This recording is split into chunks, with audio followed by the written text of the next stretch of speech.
demander aux dernières personnes qui viennent d'arriver de s'installer, et puis on va pouvoir commencer.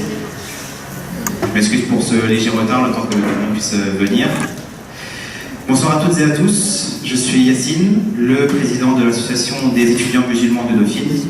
Et au nom de l'AEMD, je tiens à vous remercier d'être venus aussi nombreuses et nombreux ce soir, ici à l'université, dans l'amphithéâtre Elie Cohen, pour la première conférence de l'année organisée par l'association cette année, les dérives consuméristes, quelle solution à quel problème? Pour continuer dans les remerciements, je n'oublierai pas l'Université Paris-Dauphine, le service de la vie étudiante, les services techniques, les appareilleurs, le planning central, ainsi que le service audiovisuel qui nous ont permis d'organiser cette conférence dans les meilleures conditions. Je n'oublie pas également les membres de l'association qui ont œuvré corps et âme pour vous accueillir dans les meilleures conditions également.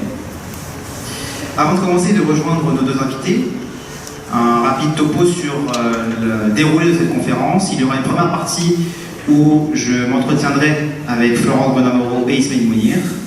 À la suite de cela, un micro sera distribué parmi vous et vous pourrez poser vos questions directement à nos deux intervenants.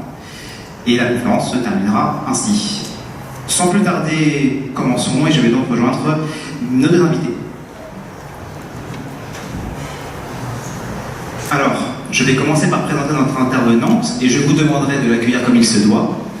Il s'agit de Florence Bonamoro. Florence Bonamoro, bonsoir et merci d'être parmi nous ce soir. Merci.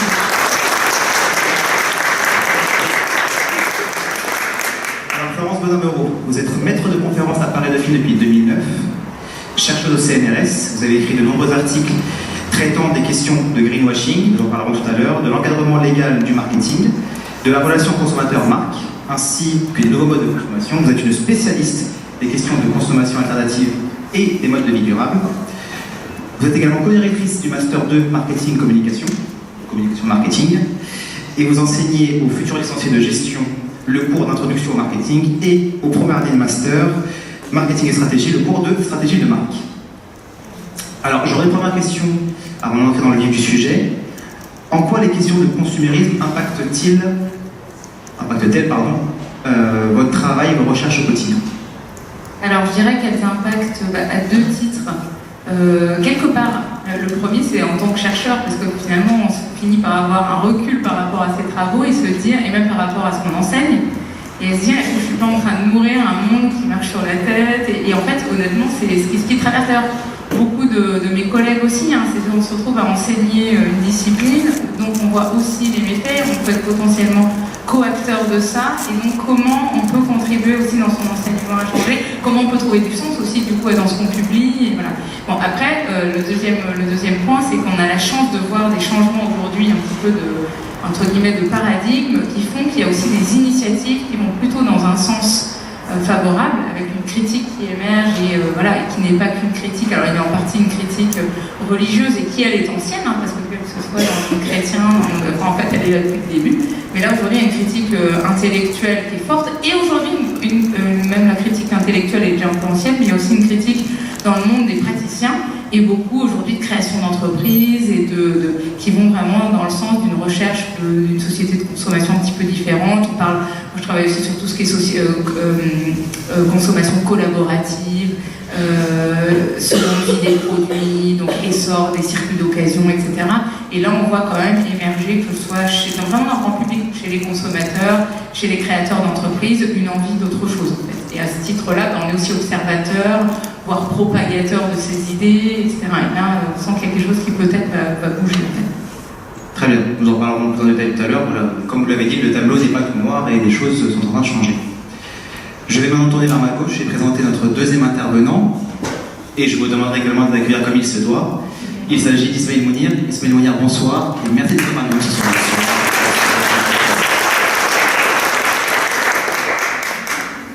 Ismaël Mounir, vous êtes l'imam de la mosquée de Longjumeau. Vous dirigez... Non. Mais vous le dites. Ça change vite, c'est comme les joueurs de foot, il y a le mercato et... Vous l'étiez encore il y a quelques temps. Recruté par d'autres recruteurs. Vous dirigez le sermon du vendredi dans plusieurs mosquées de France depuis quelques années. Exactement. Vous êtes fondateur de l'Institut Amin, un institut d'études islamiques en ligne, et vous êtes donc l'auteur de l'ouvrage que j'ai juste ici, Consumérisme et valeurs de l'islam, qui est là. J'aurais une question également à vous poser avant d'entrer dans le vif du sujet. Ismaël Mounir, quel a été le cheminement intellectuel et spirituel qui vous a conduit à écrire sur le thème du consumérisme? Alors, pour répondre brièvement, donc voilà, comme vous l'avez dit, j'assure le sermon du vendredi. Et donc le sermon du vendredi, c'est un moment où on est en communication avec la masse des musulmans, et très souvent à la suite du sermon, j'ai beaucoup de sollicitations de gens qui veulent que j'intervienne parce qu'ils ont des problèmes de couple ou des gens qui se sentent pas bien. Et j'ai découvert en fait qu'il y avait beaucoup de mal-être dans la communauté musulmane, et je me suis interrogé, je me suis dit d'où vient ce mal-être. Et l'une des principales causes que j'ai identifiées, en fait, c'est la manière de vivre qui procure ce mal-être. Le fait de ne pas être apaisé dans le travail, la manière de manger, la manière de vivre, le métro, boulot, dodo. Donc je me suis interrogé justement sur cette vie, sur la manière dont fonctionne la société, la manière dont on perçoit le travail, dont on perçoit l'argent, la manière dont on perçoit la consommation, et ça m'a amené petit à petit à m'intéresser à la consommation et à y opposer dans un discours religieux, j'entends, dans les mosquées, etc., à essayer d'amener un certain nombre de points de repère religieux pour permettre aux musulmans de prendre un peu de distance avec la consommation et le consumérisme. Voilà, très bien. Nous en parlerons aussi en détail tout à l'heure. Alors nous allons commencer donc entrer dans le vif du sujet. On va dans cette première partie le contexte. Florent Bonamoro, finalement, qu'est-ce que le consumérisme? Parce que, si je ne me trompe pas, initialement, le mot consumérisme ne veut pas dire société de consommation. Oui, initialement, le terme il définissait plutôt les mouvements de consommateurs, notamment Ralph Nader, qui ont structuré des mouvements plutôt de défense en fait, du consommateur. Alors, ça allait un petit peu dans ce sens-là aussi, c'est-à-dire, voilà, en tant que consommateur, on peut avoir des droits et il faut s'associer, collaborer, etc. Donc il y avait plutôt une acception assez positive du terme. Et aujourd'hui, c'est vrai que le terme a plutôt dérivé vers tous ces termes en isme, un peu, le consumérisme comme mouvement plutôt d'accentuation, voire d'extrémisation de la société de consommation. On se retrouve dans une logique où on est presque pris dans un système dans lequel on est un peu englué, et plutôt que de libérer finalement les gens et leur donner accès à peut-être une société qui pourrait être celle du progrès quand même, dans une certaine mesure, et l'affranchissement d'un certain nombre de contraintes, est allé presque vers un excès dans l'autre sens. Mais effectivement, du coup, il y a un peu ces deux acceptions et c'est pas très clair la sémantique. Donc finalement, si je ne me trompe pas, il faudrait peut-être mieux utiliser le terme de société de consommation et de sa critique plus que le terme consumérisme. Et peut-être aussi pour ça que le titre de la conférence était les dérives consuméristes, peut-être plus dans ce sens. Oui, tout à fait, effectivement. À ce moment-là, si on parle de dérive, effectivement, on peut l'entendre comme ça, en fait, aller jusqu'au bout d'une société de consommation qui structure presque tout l'être, en fait. Très bien.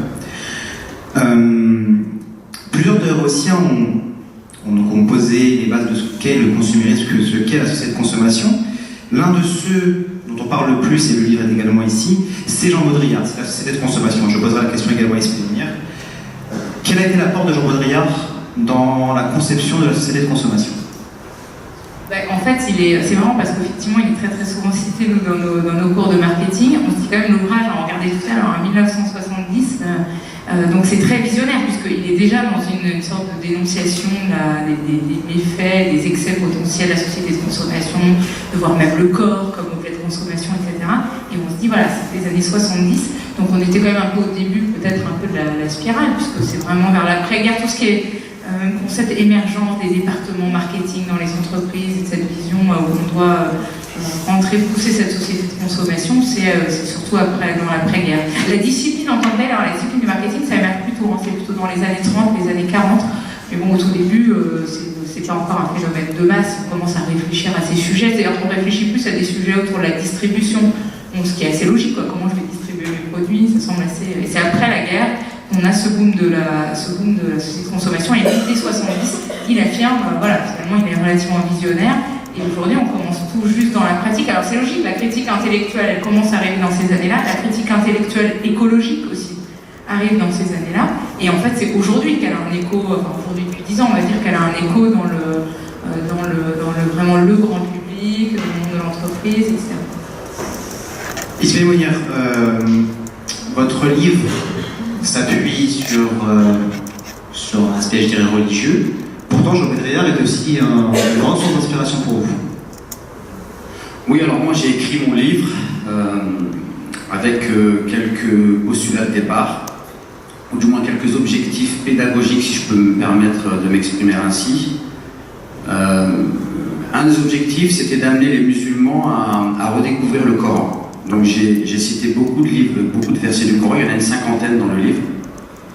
Et donc ça permet finalement d'observer le monde à travers les versets du Coran. Je rappelle quand même que le premier verset du Coran qui est révélé, c'est « lis », à une époque où les Arabes ne savent pas lire. Et en fait, la lecture ici, c'est de lire le monde.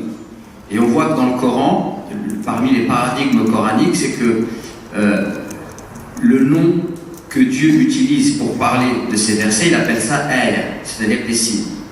Mais c'est le même mot qu'il emploie lorsqu'il demande aux croyants de contempler l'univers. Il dit, si vous contemplez l'univers, vous allez voir des ayahs. C'est-à-dire qu'il y a l'idée que le monde est un livre. D'accord ? C'est une idée d'ailleurs qui va être reprise à la Renaissance, mais qu'on trouve déjà en Andalousie. Lorsque l'Andalousie est sous protectorat musulman, il y a déjà cette idée que le monde c'est un livre, et que finalement, en lisant le monde, je peux mieux comprendre le Coran, et en lisant le Coran, je peux mieux comprendre le monde. Il y a une interdépendance entre les deux. Donc c'est ce que j'ai essayé moi de mettre dans mon livre. Donc il y a une 50aine de versets du Coran, mais effectivement je ne m'interdis pas de citer Pierre Rabhi, de citer des économistes, des sociologues, des philosophes, et de toute personne qui a une réflexion intéressante que j'ai pu découvrir au fil de mes lectures, de mes recherches. Je ne me prive pas bien évidemment de la citer. Et d'ailleurs on s'aperçoit que finalement la critique du consumérisme, ça doit d'abord être quelque chose qui relève de l'ordre de l'universel, de l'ordre de l'être humain. On partage tous les êtres humains, l'humanité, et donc je pense que notre humanité, elle doit se réveiller pour quelque part, parfois, soulever des problématiques, poser des questions, et même s'interroger, est-ce que finalement la société de consommation n'est pas en train de nous consommer? Justement, j'avais une phrase par rapport à ça, pas la citation, mais une affirmation. Le consumérisme n'est-il pas se consommer, et je vous poserai la question d'ailleurs à mes deux intervenants, au point de se consommer soi-même, et je dirais même plus, se consumer? Alors en fait, je travaille beaucoup avec les jeunes, et j'ai un jeune garçon un jour qui est venu me voir, qui m'a dit « T'as écrit un livre sur le consumérisme ?» Je lui ai dit « Oui. » Et tu le vends 10 €. Et en fait, c'est quelqu'un, c'est un garçon charmant, qui est très intelligent, mais qui aime bien comme ça être provocateur. Et ça nous renvoie au début de la discussion. C'est-à-dire que je pense qu'il faut être précis sur les termes. C'est-à-dire que le consumérisme, qu'est-ce que c'est? Donc effectivement, il y a une acception qui renvoie finalement à l'organisation des consommateurs pour défendre leurs droits. Il y a une autre acception, c'est plus économique, c'est-à-dire que lorsqu'on augmente donc la croissance, d'accord, la croissance économique, augmenter la consommation est un bien pour l'économie en général. C'est une acception plus économique. Et on peut l'avoir aussi comme approche plus sociologique, c'est de dire que la société de consommation, le consumérisme, est un mode de vie dans lequel la consommation a une place centrale, c'est lié à la nouveauté, c'est une vision un peu hédoniste, c'est-à-dire qu'on recherche le plaisir. Et après, il y a une autre acception aussi, dans laquelle on pourrait la définir, selon moi, comme étant finalement l'épistémé de la société de consommation, c'est-à-dire l'état d'esprit dans lequel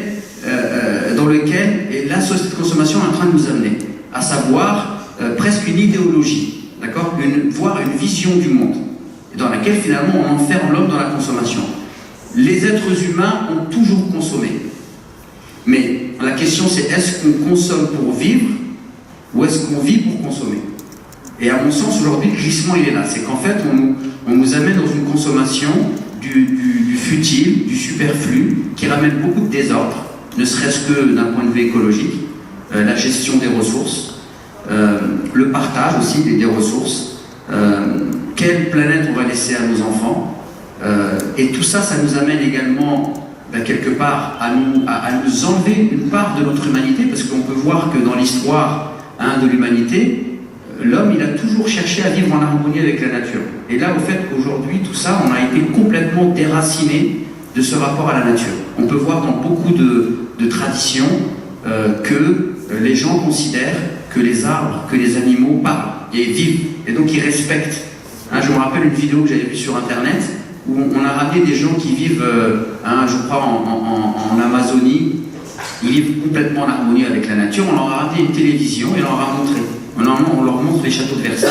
Et la première réflexion qu'ils ont, c'est: vous faites souffrir vos plantes. Pourquoi vous les coupez comme ça? Et on voit bien le décalage. Donc, à mon sens, le gros problème de la société de consommation aujourd'hui, et la manière dont moi j'utilise le consumérisme dans mon livre, c'est comme étant une idéologie destructrice. Et donc, je veux mettre à charge, en fait, volontairement, je veux tenir la contradiction et essayer de volontairement, parfois même de manière provocateur, hein, de dire, ben voilà, est-ce que ça pose pas problème? Provoquer, c'est pas pour avoir des gens en colère en face de moi, mais c'est pour susciter une réflexion. J'ai envie qu'on vienne me voir et qu'on puisse discuter avec moi de ça. Florence Bonavero, que pensez-vous également de cette affirmation que le consumérisme, que la société de consommation, ce serait consommer au point de se consommer soi-même, de se consumer? Alors oui, moi je trouve que effectivement, déjà étymologiquement, dans cette notion de consommer, en fait, il y avait cette histoire de consumer, c'est-à-dire de détruire en fait. Hein. Donc on a vraiment cette logique de destruction, elle est presque. Alors détruire un objet, détruire des choses matérielles, mais bon, ça pose quand même question. Alors d'ailleurs ça s'est remis un petit peu en cause, alors peut-être qu'on en parlera après sur l'aspect un peu solution, on parle des économies circulaires, on va essayer de sortir de cette destruction. Mais c'est vrai que là où c'est allé encore plus loin, c'est qu'on aurait pu se dire, bon, ça suscite des désirs, donc finalement ça devient une fin en soi, on pense que ça, etc. Mais il y a même eu une extension du domaine de la consommation, c'est-à-dire c'est pas seulement le domaine matériel, mais on le voit finalement aujourd'hui, on est dans des registres de consommation du corps, ça c'était presque déjà dénoncé par Baudrillard, et presque de la personne finalement. Je veux dire qu'on se pose des questions quand on voit les sites comme Tinder, etc. Est-ce qu'on n'est pas jusqu'à la consommation des personnes, en fait, la relation amoureuse, enfin, c'est une consommation, une activité qui devient un plaisir, on n'est plus dans la relation personnelle, on est vraiment interpersonnel, on est dans un registre de consommation. Il paraît qu'il y a des gens, effectivement, on en parlait ce midi, une personne qui avait lu des études de sociologue sur l'usage de Tinder, presque en fait comme fin en soi. Ce qui est marrant, c'est d'aller en fait décrocher les rendez-vous, etc. Mais c'est pas vraiment d'ailleurs de rencontrer la personne, c'est vraiment ça devient une activité un peu ludique. Donc là, on se dit on est dans une extension extrêmement forte. On peut presque aller jusqu'à aujourd'hui, on parle beaucoup des débats justement sur la GPA, etc. Et je pense qu'il y a un lien. Enfin, donc la gestation pour autrui, c'est-à-dire qu'aujourd'hui, tout est bien de consommation. Donc après tout, pourquoi on n'achèterait pas des enfants en fait? Et donc toutes ces choses-là qui ont été voilà, où on pensait que je pense qu'à la limite là, Baudrillard il ne pouvait pas aller jusque-là en disant il va y avoir une extension du domaine de la consommation jusqu'à des choses qui aujourd'hui ne pouvaient pas s'acheter, se consommer, etc. Et là je pense qu'on a un peu les mêmes ressorts, les mêmes fondamentaux, et que là pour le coup cette critique-là elle n'est pas partagée par tout le monde en fait. Je pense que plein de gens ne vont pas jusque-là en disant que c'est finalement une extension. On va entrer réellement dans le vif du sujet. Le titre de la conférence était « Quelle solution à quel problème ?» On va voir quel problème cela pose d'un point de vue social et sociétal. Qu'est-ce que la société de consommation crée dans la société? Comment les individus vont-ils se comporter? Et voilà, quel sentiment va-t-il se créer à travers cette société-là? Je laisse peut-être répondre un peu comme vous voulez. C'est-à-dire en fait quels sont les méfaits ou au contraire? Oui, justement, quels sont les méfaits, à quoi cela contribue en fait finalement, pour l'individu, pour la société, dans son comportement de tous les jours, qu'est-ce que cela va amener? Alors en fait paradoxalement, je pense qu'on connaît tous quelque part les méfaits sur la dimension écologique. Là pour le coup, on commence à être tous un peu sensibilisés, etc. Donc ça c'est une dimension assez forte. Mais je pense qu'il est moins connu, c'est aussi finalement des effets. Alors, après, il y a tous les effets, et ça pareil, ils ont quand même été déjà largement commentés sur des potentielles addictions. Alors, bien sûr, en même temps, pour être addict, entre guillemets, donc accro à des choses qui sont pas forcément du ressort de la société de consommation, mais aujourd'hui, on voit que le champ des addictions, il s'est vraiment étendu à énormément de choses, de produits, de types de consommation, et on est vraiment dans cette logique excessive. Et puis après, quand on parle d'ailleurs de responsabilité sociétale, on parle de la dimension écologique, mais on parle aussi de la dimension sociale. Et en fait, on se rend compte que finalement, même la société de consommation peut aller jusqu'à nuire à la vie sociale, pour la dimension d'inclusion en fait, des populations. D'une part parce qu'elle a quand même contribué finalement à créer des inégalités. Un registre plus global, c'est peut-être pas que la société de consommation, mais elle en est un petit peu acteur, donc elle a contribué à créer des inégalités assez fortes. Et même de manière plus évidente, hier je lisais un article de recherche là, qui vient d'être publié, qui disait en fait, quand on partage des possessions, on va recréer du lien, c'est une des moyens de lutter contre la solitude, donc on est vraiment sur des registres, là où acheter, là, ça va favoriser au contraire des comportements, des comportements en fait, de compensation, c'est-à-dire je suis seule, donc je compense, je deviens un peu impulsif, voire compulsif, et j'ai plus besoin des autres finalement, puisque si je peux consommer, accéder au marché, j'accède à une forme d'indépendance qui dans une certaine mesure est agréable, parce qu'avant on était sur des structures peut-être économiques plus archaïques, où on reposait beaucoup sur la famille, les liens entre les uns et les autres. Là, on a accès au marché, c'est une source peut-être d'indépendance, mais alors dans sa phase ultime, c'est même plus de l'indépendance, c'est de la solitude. On dit, au moment, il y a un bon degré, où je peux remettre le curseur au bon endroit. Donc on voit que c'est vraiment multidimensionnel, vraiment l'écologie, et puis aussi des dimensions en fait, sociales très fortes, en fait. Dimension d'exclusion. Vous utilisiez le mot d'extrémisme, et je poserai également la question ici de Mounia. Je suis pas extrémiste, non. Non, c'est pas extrémiste. Vu les temps qui courent. Dès que je peux le dire, je le dis. Mais finalement, vous avez utilisé le mot extrémisme. Et pas du tout en lien avec vous, d'ailleurs, Mounia, mais cette société n'était-elle pas extrême dans ce qu'elle est de plus sombre, de plus violent. Je pense qu'on peut parler de l'exemple du Black Friday aux États-Unis, où il y a eu même des morts, où les gens se ruent dans les magasins pour acheter les derniers produits électroniques. En solde, il y a eu des morts, des gens qui ont été écrasés, qui sont morts écrasés parce que voilà, trop de monde se rue sur la scène commerciale. Justement, ne rentrons pas dans cette vision, je dirais, extrême et vraiment violente de la société. Alors, en ce qui me concerne, les méfaits de... Bien sûr, je me suis posé la question en écrivant un ouvrage, et je pense qu'ils sont multiples, les méfaits de la société de consommation.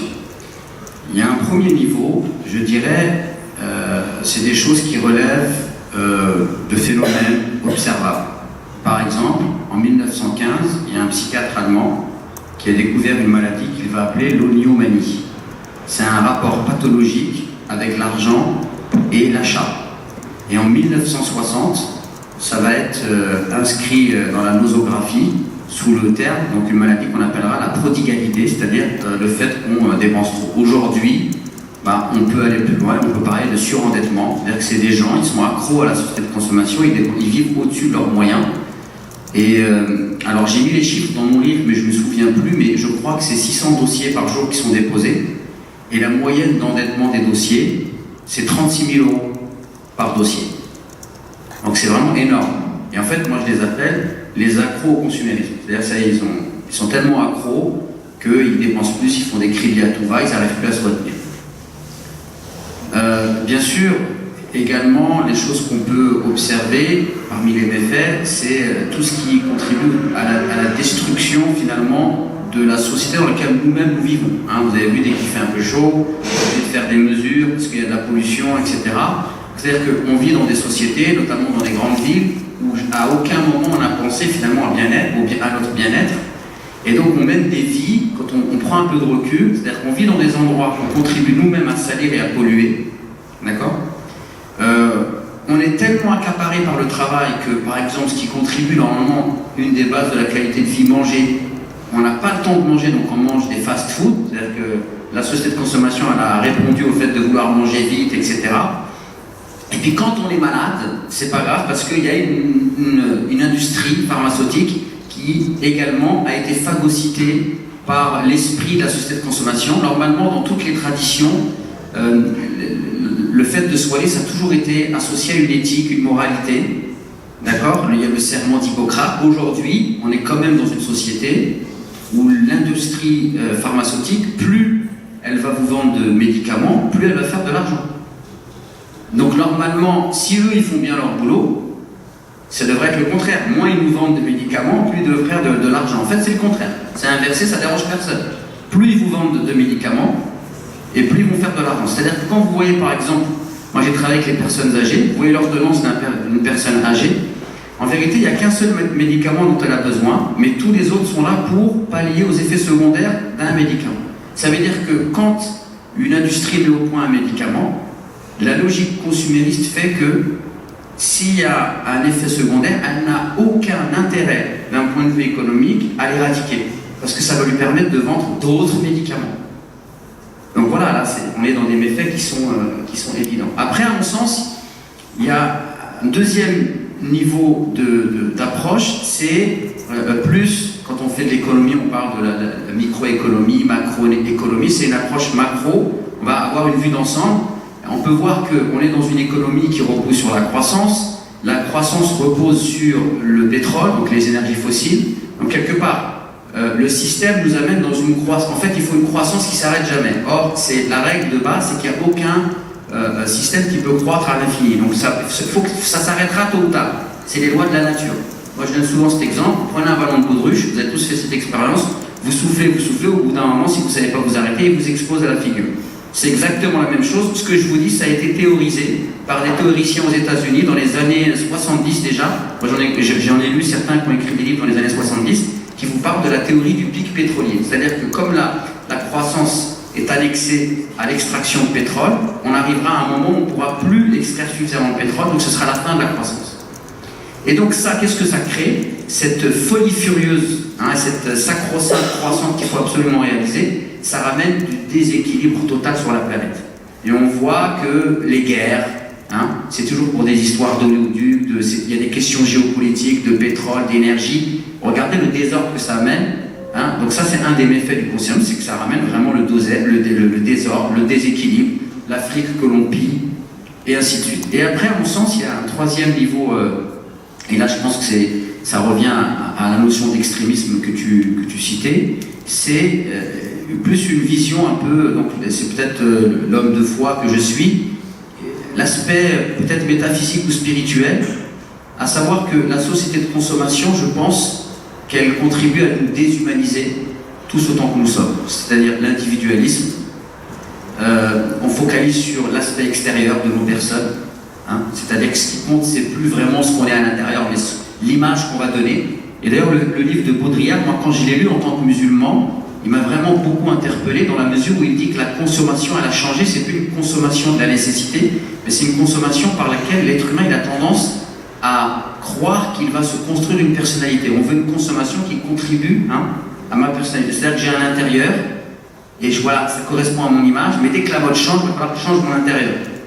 Parce qu'il y a un processus d'identification qui est assez pervers à mon sens. Donc là, le troisième niveau, c'est ça, c'est que ça fait de nous des êtres extrémistes dans le sens où on devient individualiste et on devient coupé de notre essence. L'homme, c'est un être spirituel. Je veux dire, vous pouvez être athée et avoir une spiritualité. Et là, en fait, la société de consommation, elle nous coupe de ça.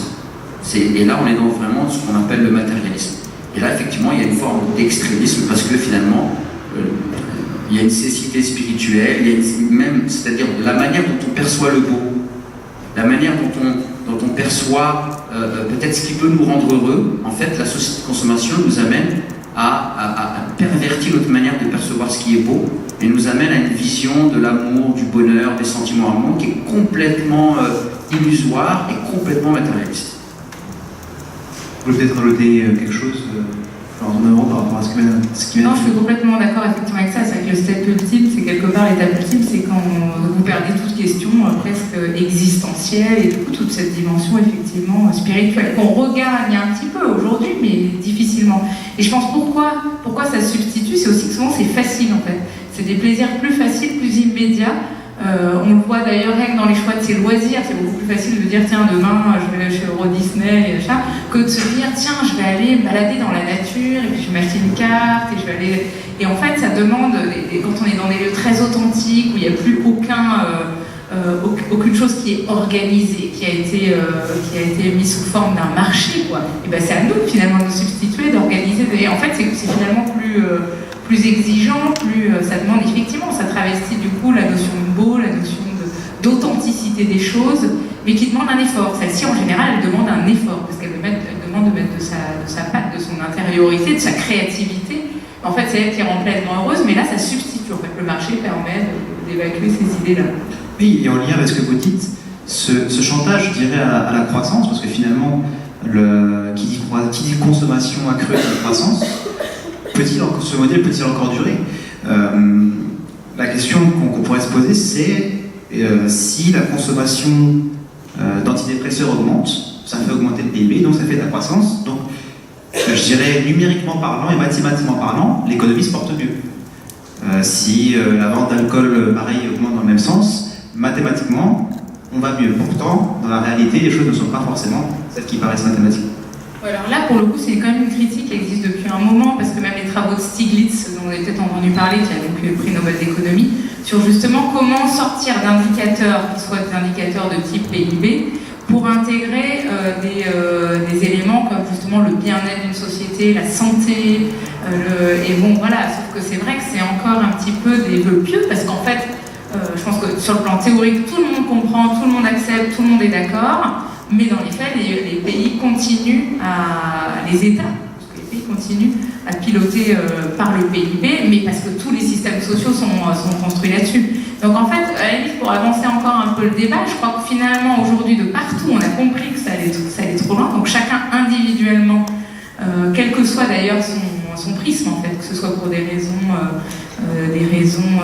plus religieuses, spirituelles, des raisons intellectuelles, des raisons plus pragmatique, a compris à peu près que ça allait dans le mur, mais en même temps, quand on est dans une logique systémique où tout le système social, le système de l'emploi, le système des impôts, des taxes, etc. est construit là-dessus, en fait, chacun de nous a du mal à se dire comment je fais, en fait, comment on fait pour sortir collectivement du système.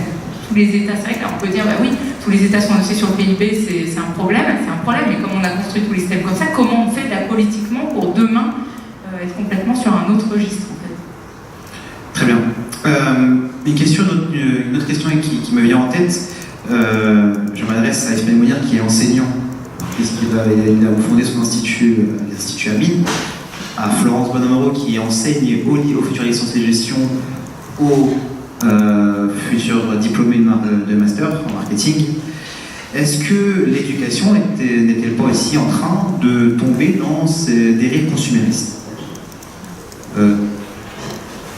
Alors, ici, moi, je pense que l'un des points forts de la société de consommation pour perdurer, c'est qu'elle a une facilité à tout phagocyter, en fait.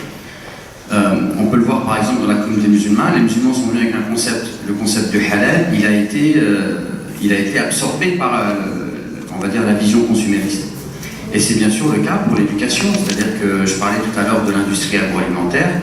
En fait, les médecins, etc., sont formés suivant un peu une vision un peu consumériste, et c'est dur de trouver des personnes qui s'émancipent. Et donc, en fait, on n'est plus dans l'enseignement où on forme des esprits pour penser, mais en fait, on crée une école, qui d'ailleurs, c'est une école qui est là pour répondre aux besoins de l'industrie, donc c'est très industriel. On voit aujourd'hui l'émergence de pédagogie alternative qui viennent avec un paradigme radicalement différent, où en fait, on prend l'élève, on l'immerge dans un univers fait de culture, on le laisse évoluer, on l'accompagne. Et c'est aux antipodes de ce que propose l'école aujourd'hui. Mais l'école, en fait, elle répond aux besoins d'un système. C'est-à-dire qu'on forme les élèves comme on fabrique des produits. C'est une vision industrielle. Et donc, oui, je pense que l'éducation, elle est aussi victime. D'ailleurs, je peux vous donner un exemple tout bête.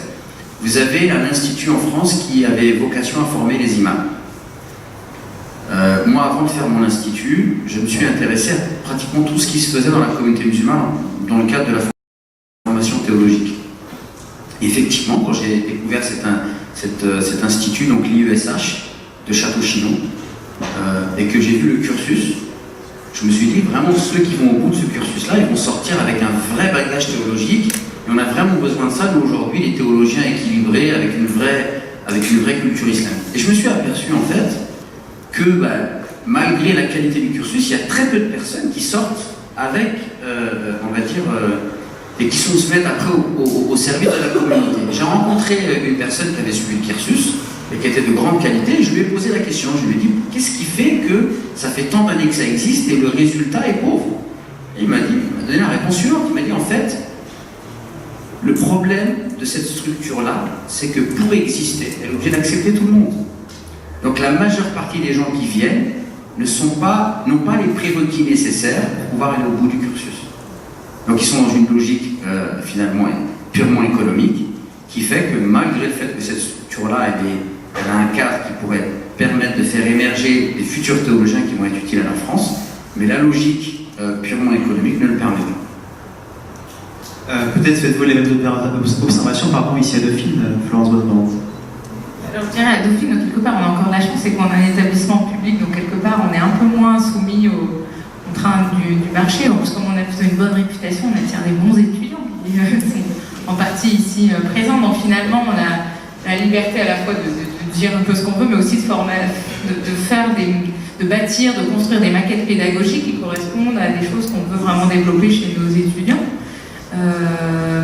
Bon, là où quand même on est touché quelque part, c'est dans le choix des disciplines. C'est-à-dire qu'aujourd'hui, nous, la gestion, c'est devenu un pôle qui est très important et qui est finalement aussi un instrument au service de cette... et ce qui attire beaucoup d'étudiants, sont des grosses unités, etc., qui sont au détriment des formations un peu en économie, en sciences humaines, etc. Et aujourd'hui, il y a un prisme assez fort. Pourquoi? Parce qu'il y a quand même de l'employabilité derrière. Vous êtes toujours un peu, on comprend aussi, en tant que parent, on n'a quand même pas envie d'envoyer ses enfants dans des études où on sait que derrière, ils ne trouvent pas forcément d'emploi. Et bon, du coup, ça attire beaucoup de gens. Et donc là, pour le coup, dans le spectre des études, on est quand même dans une reproduction du système assez forte. Alors qu'à la base, voilà, on recrute de brillants étudiants, mais c'est vrai qu'on a tendance à les performer, c'est-à-dire vraiment entre guillemets les formater dans un schéma. Par contre, après, c'est vrai qu'on peut avoir nous, on a la chance de pouvoir bâtir une pédagogie qui n'est pas forcément, on n'est pas juste sur je veux satisfaire mes clients, entre guillemets, donc je suis dans le clientélisme, je fais des trucs qui sont éventuellement, je sais pas, faciles, ou au contraire, en tout cas, qui sont bien marketés parce que c'est à la mode, etc. On peut s'échapper un peu de ça. En revanche, c'est vrai que moi je le vois même dans les études secondaires, les lycées, etc. Aujourd'hui, c'est un vrai mercato. Ce qui avant, c'est la force du système français, c'était quand même un côté, un système un peu universel, où on produisait un peu la même éducation partout. Aujourd'hui, il y a vraiment des sacrées différences, une compétition quelque part entre les lycées, des gens pour fuir tel ou tel système pour aller dans tel autre parce qu'il a la meilleure réputation. Donc là aussi, ça c'est pas mal. Sans même parler du fait que ça s'est au fond marchandisé, parce que quand on regarde aujourd'hui les études de médecine, par exemple, tous ceux qui s'inscrivent en médecine, ceux qui veulent vraiment réussir, finalement, ils font une prépa à côté, ils payent quelque chose d'un établissement privé. Alors, ne le font que ceux qui ont l'argent et le capital culturel, quelque part. Il faut que les parents sachent que ça sera quand même mieux qu'ils aient l'argent et qu'ils puissent aussi savoir que c'est important, sinon il aura du mal à passer en deuxième année, l'enfant. Et donc, hop, c'est une façon de détourner le système. On a officiellement un système public gratuit, mais en fait, il ne fonctionne pas. Il est un petit peu en panne, et donc là, on a fait rentrer une logique de consommation des études et de la réussite, en fait. Parce que finalement, malgré tout, je dirais pas le chantage, mais du moins l'employabilité espérée par ces études est aussi un moyen et aussi une façon de montrer que la société de consommation, c'est aussi ingéré là-dedans. Et je pense qu'en tant que Dauphinat, on l'a entendu assez souvent, c'est toujours cette idée d'employabilité qui nous tend les bras et au prix justement des études déjà longues mais surtout coûteuses. Avant de poser des questions à Ismaël Mounir, j'aimerais juste revenir sur les enjeux, je dirais, environnementaux. J'aurais deux exemples à vous donner. Alors je pense que vous connaissez le jour qu'on appelle le jour du dépassement de la Terre. C'est le jour où la Terre a consommé l'ensemble de ses ressources naturelles. Depuis 40 ans, ce jour avance. Cette année, le jour était le 2 août. C'est-à-dire que le 2 août, à partir du 2 août, nous vivions à crédit par rapport à nos ressources. Donc ce jour continue à avancer. Il avance moins fortement qu'il y a 20 ans, mais il continue à avancer. Et un autre exemple également, et je pense qu'il vous fera sourire, mais y réfléchir aussi. Alors, le savez-vous, si l'ensemble des habitants de la Terre vivaient comme en Australie, il faudrait 5,2 planètes Terre pour la population mondiale. Si si l'ensemble des habitants de la Terre vivaient comme aux États-Unis, il en faudrait 5. Et à l'inverse, si nous vivions comme en Inde, il en faudrait 0,6. Un exemple, je dirais, parlant, et qui montre aussi d'ailleurs les inégalités latentes qui demeurent et qui ont en partie dû à cette consommation. Ismaël Mounir, j'aurais aussi une question avant de continuer sur cette consommation, notamment dans le monde musulman.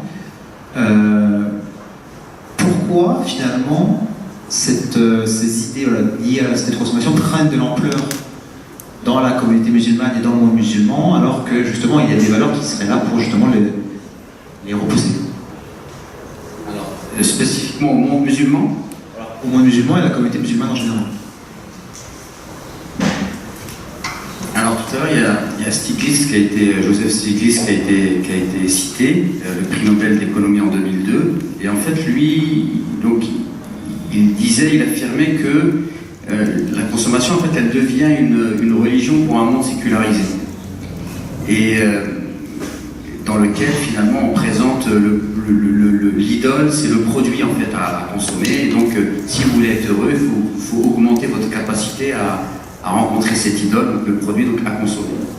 Et je pense que le monde musulman qui est en crise, justement, il y a un affaiblissement et une pauvreté sur le plan spirituel, et donc forcément on est tourné vers l'Occident, et en étant tourné vers l'Occident, hélas, il n'y a pas que des mauvaises choses dans l'Occident, mais on a tendance à copier ce qui est mauvais. Et l'exemple le plus frappant, moi j'ai la chance de faire le pèlerinage au moins une fois par an, le petit pèlerinage, et on commence par la ville de Médine. Quand vous arrivez à la ville de Médine et que vous arrivez à l'aéroport, la première chose que vous pouvez voir écrire en arabe, c'est McDonald's, avec un Z. McDonald's. En arabe, c'est écrit en arabe. Et quand vous allez à la Mecque et que vous sortez, l'une des premières enceintes que vous allez voir, c'est KFC. D'accord? Donc voilà, on s'interroge, on se dit, je ne sais pas si vous avez déjà été en Arabie, vous voyez la manière dont les lieux saints sont en train d'être refaits, c'est-à-dire qu'il y a des galeries marchandes, vous entrez, vous êtes dans les lieux saints, vous sortez, vous avez McDonald's, KFC, Starbucks Coffee, et voilà, on s'interroge, on se dit, on a parfois détruit des vestiges de l'époque du prophète, par exemple ces maisons, on les a détruites pour faire des grands buildings. On se dit, qu'est-ce qui permet aux gens de glisser comme ça, si ce n'est le manque de repères finalement et le fait de copier un système où c'est que l'argent qui compte. Parce que, bien évidemment, pour justifier ça, on a donné des justifications économiques. C'est un waqf, c'est-à-dire que c'est un bien public, et les loyers permettent de financer. Voilà, on va toujours vous le justifier par la comptabilité des chiffres. Mais est-ce qu'il n'y a pas une autre manière de faire? Moi, je pense que non. Vous parliez d'une sorte de miroir, de voir l'Occident comme un miroir et de reproduire ce qu'il fait finalement. Alors le consumérisme, la société de consommation, est-il un problème occidental ou justement il est en train de se répandre partout dans le monde, notamment auprès des pays émergents, et je poserai également la question à Florent Bonamoro, et donc aussi au monde musulman. Alors, qu'est-ce que tu entends par problème occidental? C'est-à-dire que c'est l'Occident qui a fait émerger... On sait que, et c'est notamment aux États-Unis, que cette idée de société de consommation s'est créée. Donc finalement, on a tendance à penser que cette idée de société de consommation, c'est un problème occidental parce qu'elle vient de l'Occident et parce qu'elle se répand surtout de l'Occident. Est-ce que les observations qu'on est en train de faire ne nous tendent pas justement à dire que le monde entier est en train de tendre vers ce modèle-là? Bah oui, de toute façon, aujourd'hui, les sociétés musulmanes, ceux qui sont originaires, je vois qu'il y a des Maghrébins, des Africains, donc on peut voir que nos sociétés, en fait, on n'invente plus rien. C'est des sociétés qui sont écroulées, il y a eu le colonialisme, et très souvent on est dans le fait de recopier. On peut même voir parfois que les partis islamistes, donc on pourrait s'attendre de se dire, voilà, c'est des partis islamistes, ils vont peut-être avoir une vision de l'économie, une vision de l'agriculture, une vision de l'éducation. En fait, ils n'ont rien. Ils ont juste gagné les élections, prendre le pouvoir, et en fait, ils sont exactement dans les mêmes paradigmes. Donc je pense qu'on est vraiment en panne dans les pays, on va dire, à majorité musulmane, et on est vraiment extrêmement en panne. Il y a peut-être le monde asiatique qui peut se distinguer, mais encore, quand je parle de l'islam, c'est-à-dire le monde musulman asiatique est différent du monde musulman africain ou arabe, ou de celui du Moyen-Orient, Et globalement, en fait, on suit en fait ce qui se fait dans les... je pense que le critère aujourd'hui dans le monde, c'est les pays industrialisés. Et le problème des pays industrialisés, c'est que de l'extérieur, ça paraît très beau. Il faut être à l'intérieur pour voir ce que c'est réellement. Moi, j'ai vécu 7 ans au Maroc. J'ai vu une fascination des Marocains pour la France. J'avais beau leur dire que j'étais de France, ils me regardaient, ils s'imaginaient qu'en France, on retournait, et on a vu ça se baisser pour ramasser de l'argent et que tout était génial. En plus, dans une certaine mesure, effectivement, ça rebondit un peu sur ce que je disais avant, c'est tellement... Ça semble facile, du coup, souvent la société de consommation. Puis quelque part, là, je pense que pour le coup, là, c'est un moteur universel, c'est-à-dire que là, cette espèce de fascination et de se dire que si les choses étaient plus faciles... Et finalement, ça prend les habits, le consumérisme, il prend des habits assez positifs, c'est qu'au début, c'est la figure quand même du progrès, ce qui est quand même vrai dans une certaine limite, on ne peut pas l'oublier non plus. C'est-à-dire que c'est aller dans un certain sens de progrès, c'est-à-dire qu'aujourd'hui, même les dépenses consacrées à l'alimentation, mais alors c'est la dérive, parce qu'effectivement, finalement, on mange mal au final. Mais dans une certaine mesure, on a réussi à baisser un certain nombre d'éléments de cette structure, et donc ça prend les habits du progrès. Donc forcément, on est quand même plus tous favorables à vivre plutôt plus longtemps en bonne santé, à vivre un peu mieux et être moins dans une pure subsistance. Donc je pense que ça a un pouvoir de séduction assez fort. Voilà, tout en étant, après, on est dévoré par le monstre parce qu'on ne sait plus arrêter se dire, bah maintenant c'est bien en fait, il faudrait que je sache. D'où ces notions chez Pierre Rabhi, moi que je trouve vraiment intéressantes, de sobriété heureuse.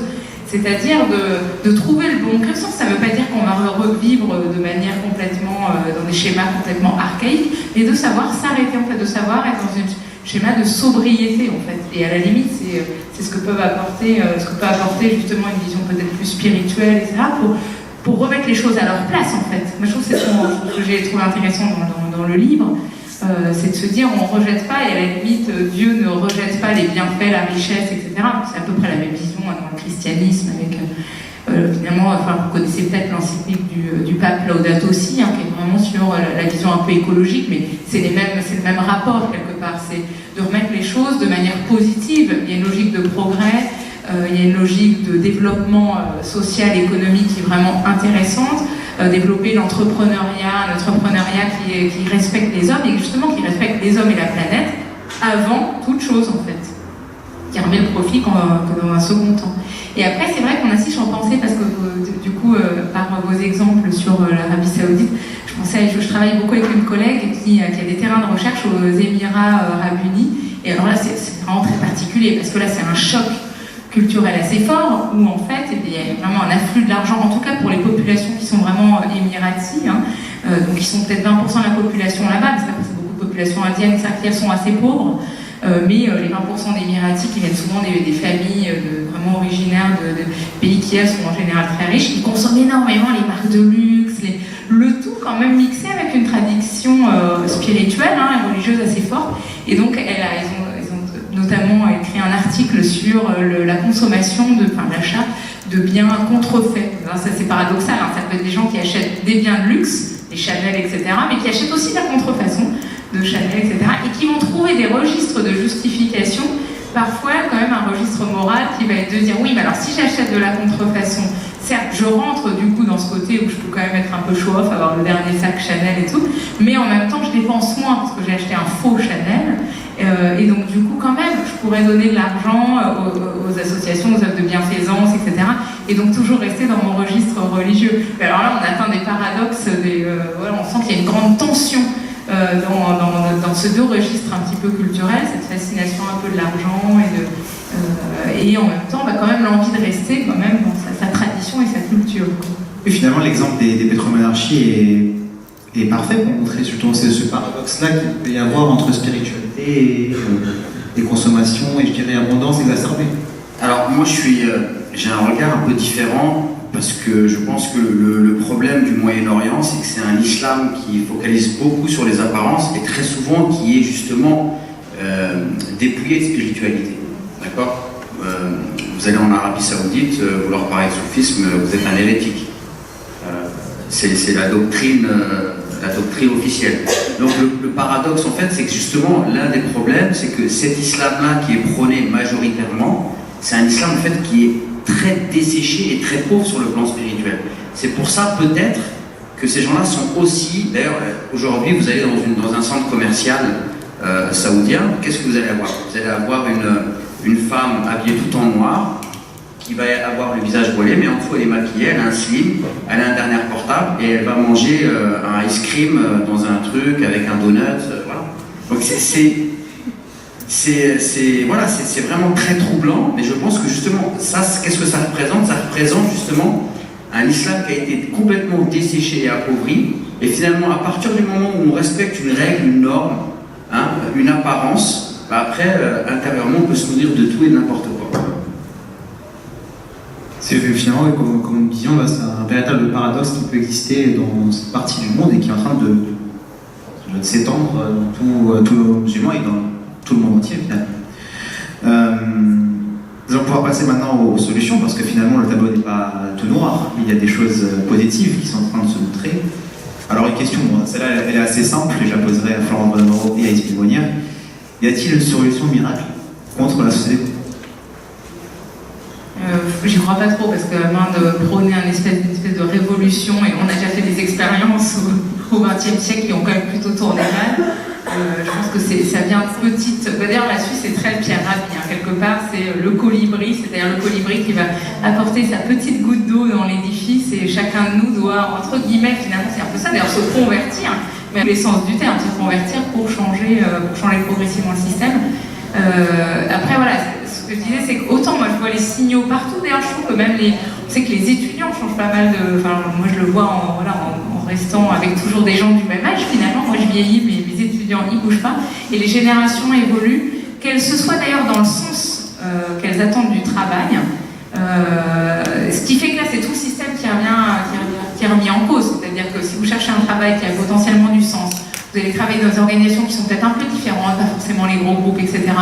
Quitte à parfois d'ailleurs aujourd'hui faire des arbitrages sur le salaire, dire moi sans doute je gagnerai un peu moins, mais je m'en moque parce qu'en fait justement je suis jeune, je ne me suis pas encore habituée à consommer, à vivre avec vraiment un niveau de vie vraiment très très haut, donc je suis prête à vraiment revoir un petit peu ces schémas, ces curseurs et à remettre les choses un peu plus à leur juste place parce qu'on est allé tellement loin qu'en fait on voit les excès. Ces excès c'est les burn-out, des gens qui ont vraiment perdu le sens du travail, qui sont en dépression, on disait tout à l'heure les consommations d'antidépresseurs, et du coup finalement ça contribue à réguler, d'autant qu'en parallèle il y a finalement une offre qui évolue avec, on parle tout à l'heure de l'économie du partage, l'économie collaborative, qui fait changer le rapport aux possessions. On voit notamment que chez les jeunes générations, il y a un vrai rapport, en fait ce qu'on veut c'est une économie de l'usage. C'est sûr qu'en fait on trouve ça pratique de pouvoir accéder à une mobilité. Je pense qu'aucun d'entre vous n'a plus du tout envie de voyager, de se dire je vais rester chez moi, etc. Mais par contre, est-ce que j'ai vraiment besoin d'une voiture? Est-ce que j'ai vraiment besoin... Ou est-ce que en passant par des solutions de type Blablacar, je loue ponctuellement une voiture, donc est-ce que c'est pas l'usage plus que la possession? Ce qui veut dire que ça peut susciter un premier détachement du fait de posséder comme signe extérieur de richesse finalement. Posséder, non, parce que posséder c'est plein de contraintes, à la limite je suis contente, il faudra bien qu'il y ait une partie qui possède les choses, c'est ceux qui en ont vraiment besoin, si vous avez une voiture au quotidien, vous pouvez l'acheter, mais ceux qui en ont besoin ponctuellement, on va être dans un schéma de partage. Et progressivement, on en sent les bénéfices, c'est qu'on fait aussi des belles rencontres en fait, en partageant et en étant plutôt dans ces logiques-là.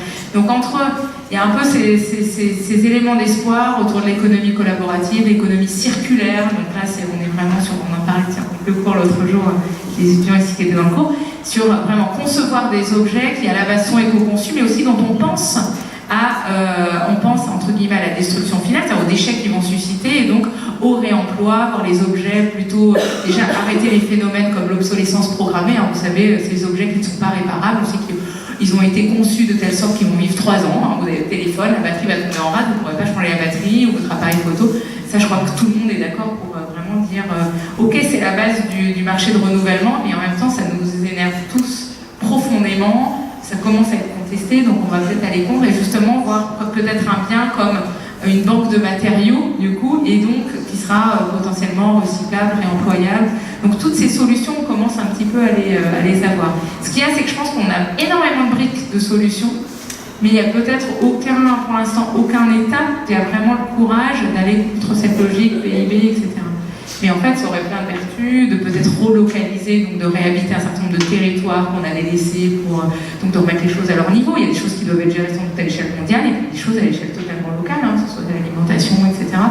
Donc, tout ça va peut-être se réarticuler, mais est-ce que ça sera suffisant? suffisamment tôt, on le disait tout à l'heure.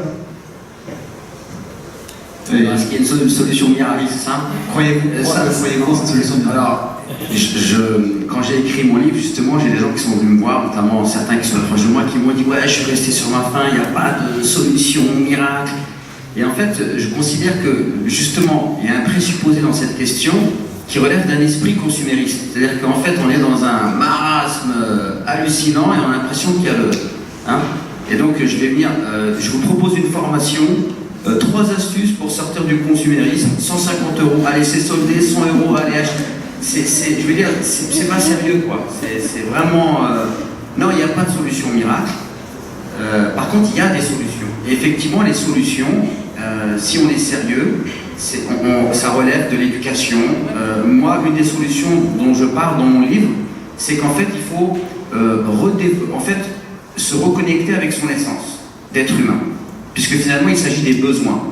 Et il y a une différence entre les motivations d'achat, des besoins réels. La société de consommation, elle crée du déséquilibre chez l'être humain parce qu'elle essaye de jouer constamment sur des désirs, parfois les plus vils, les plus bas. Donc effectivement, si on veut se libérer du consumérisme, ça demande de se reposer des questions. Qu'est-ce que le bonheur? Qu'est-ce que j'ai réellement besoin, moi, dans ma vie, pour être heureux? Est-ce que j'ai besoin de consommer autant? Est-ce que concrètement, cette vie comme ça, complètement décousue, réellement, ça me procure le bonheur? Qu'est-ce que le bonheur? Voilà, ça demande, je pense, de se reposer ces questions-là. Et il y a une chose que je développe un petit peu dans mon livre. Donc je vous disais que j'avais cité une 50aine de versets du Coran dans mon livre. Et en fait, il y a un verset que je vais vous citer qui n'est pas dans le livre. Ce verset-là, il est dans la sourate 16, qu'on appelle la sourate Les Abeilles. Et le titre de cette sourate, Les Abeilles, c'est finalement une sourate. Le mot sourate, c'est une des définitions, en fait, c'est mur. Et pour dire qu'en fait, c'est le chapitre qui va rassembler tous les versets du Coran, finalement, qui poussent vers le même thème. Et donc, le thème de la sourate Les Abeilles, c'est le fait d'être reconnaissant vis-à-vis de Dieu. Et la reconnaissance vis-à-vis de Dieu consiste à essayer d'avoir un rôle profitable sur Terre. Et l'exemple des abeilles, il est parlant. C'est-à-dire qu'elles vont butiner partout, mais en fait, elles ne consomment pas seulement, elles vont produire quelque chose de profitable pour l'homme. Et donc, dans cette sourate-là, vous avez un verset, enfin, c'est 2 versets dans la première page, où Dieu dit, alors je suis désolé parce que le verset, je le connais par cœur en arabe, donc je vais me le réciter en arabe et je vais vous le traduire en français. Les animaux, nous les avons créés pour vous. Vous en tirez des vêtements chauds. Et un tas de profits. Et vous en mangez aussi. Et ensuite le verset d'après, et vous en avez aussi également, vous en tirez aussi une beauté. Hein? C'est-à-dire qu'on a tous l'image du berger qui sort le matin au coucher du soleil et qui rentre le soir, qui sort le matin au lever du soleil et qui rentre le soir au coucher du soleil. C'est-à-dire que c'est l'harmonie totale avec la nature. Si on réfléchit un petit peu sur ce verset-là, on voit qu'en fait Dieu parle de tout ce qui est en rapport avec la vie profane de l'homme, c'est-à-dire la manière de s'habiller, la nourriture, et l'animal, ça correspond aussi au transport. Et il n'y a pas d'économie sans transport. Et donc Dieu est en train de nous dire que votre vie profane, vous allez avoir besoin de manger, de vous vêtir, ça ne change pas. Je veux dire, toutes les civilisations ont eu besoin de se nourrir, de se vêtir, d'avoir une économie, de vous déplacer. Alors, faites-le, il n'y a aucun problème, c'est tout à fait naturel, mais la condition, c'est que vous devez rester dans le cadre de la beauté.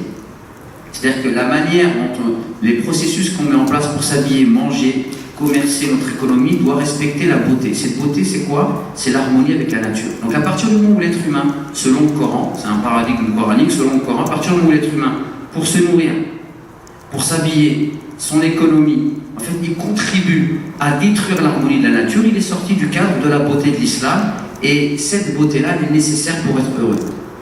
Donc c'est-à-dire que selon une vision spirituelle du Coran, à partir du moment où on vit dans une société où pour se nourrir on contribue à faire du mal, à détruire, à créer des déséquilibres, pour s'habiller, etc., il n'y a pas de bonheur complet possible.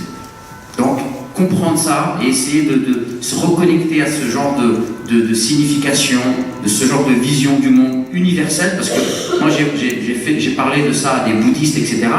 Ils m'ont tenu pratiquement le même genre de discours avec leurs sources, avec des sources différentes, d'accord? Et là on est vraiment dans des approches universelles et on peut connecter les êtres humains et finalement créer peut-être une nouvelle mode, mais qui, Inch'Allah, ne sera pas mode, qui va perdurer, d'accord?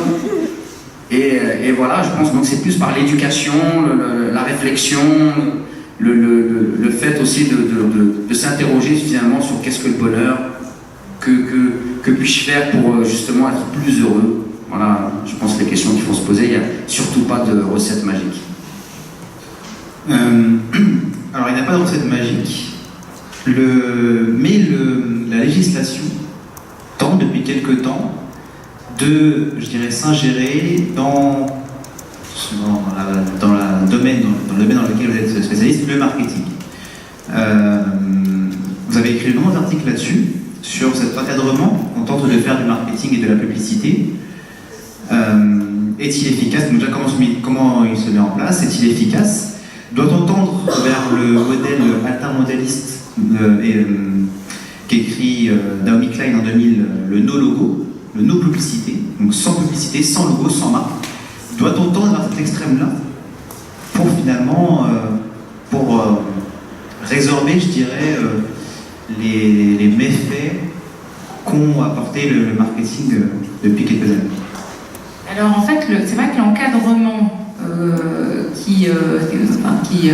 législatif, etc., qu'on voit autour du marketing, c'est vrai qu'il porte plus sur les moyens qu'emploie le marketing, donc les limites, alors quelles sont les règles ou les bonnes pratiques pour vanter des arguments écologiques, par exemple, pour éviter qu'il y ait ce qu'on appelle du greenwashing, c'est-à-dire des pseudo-arguments écologiques qui sont en fait exagérés, biaisés, etc. Donc on est vraiment dans la logique du moyen, on encadre les moyens.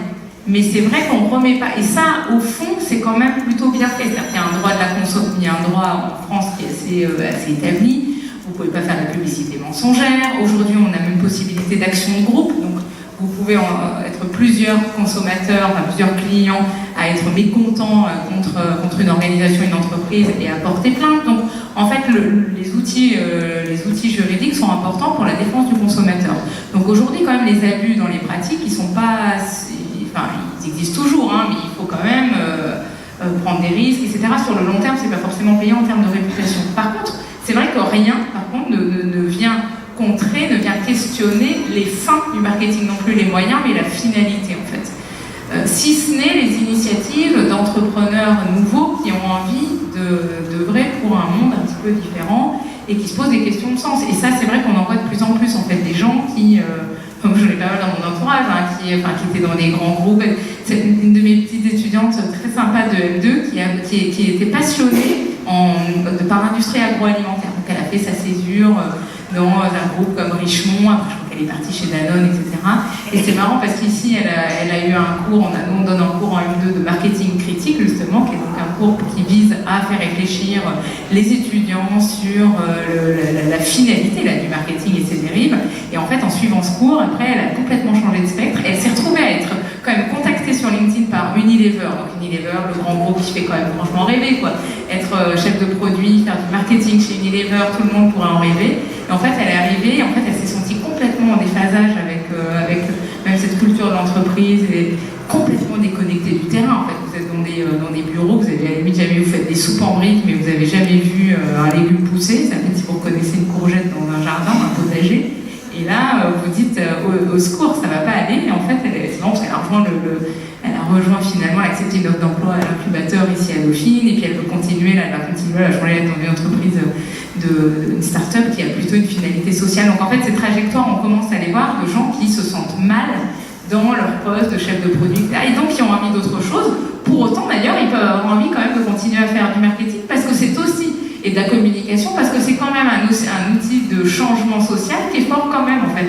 C'est-à-dire qu'on dit, on interdit la publicité. Ben oui, mais alors à ce moment-là, il y a aussi des belles choses qui ont pu être connues par la publicité, des vraies solutions sur des marchés, et des vraies entreprises qui ont réussi à vraiment sortir de terre et être connues parce qu'il y avait la publicité. Donc tout à l'heure on parlait justement, même toute cette philosophie là autour des abeilles, j'imagine qu'il y a quand même des entreprises qui ont cette finalité-là, et elles, on a envie qu'elles soient connues. Donc en fait, on aimerait bien qu'elles puissent bénéficier des outils un peu puissants du marketing et de la communication, parce que leur finalité est bonne. Donc c'est en ce sens que, et d'ailleurs c'est en ce sens de toute l'ambivalence, et même moi en tant que professeur, c'est un peu l'ambivalence, c'est-à-dire que je trouve qu'il y a quand même des éléments qui peuvent être au service d'un changement et d'une assez rapide, parce qu'il y a une bonne compréhension du consommateur, de ses attentes, etc. Donc il y a des choses positives, mais c'est là qu'il faut qu'elles soient remises dans une finalité, dans une recherche, donc dans une éducation, une conversion individuelle presque de l'entrepreneur, de ses salariés, etc. En fait,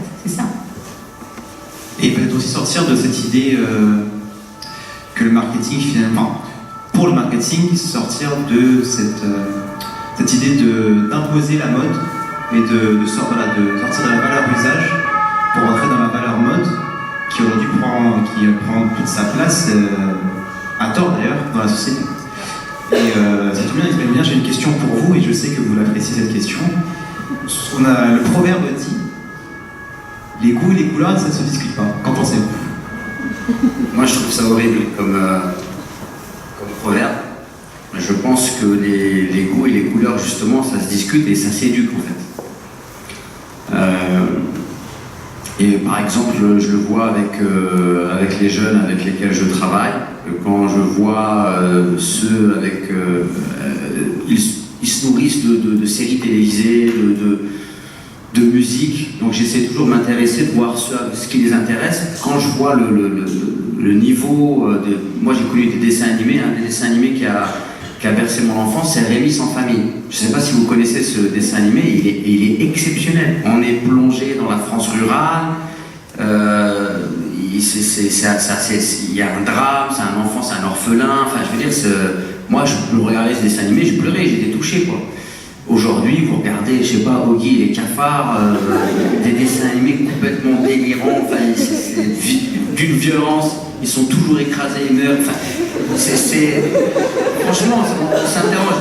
La musique, je me rappelle, moi il y a un sondage qui m'avait marqué, c'est qu'on avait demandé, on avait fait un sondage, je crois, dans les années après mai 68, sur les idoles des jeunes.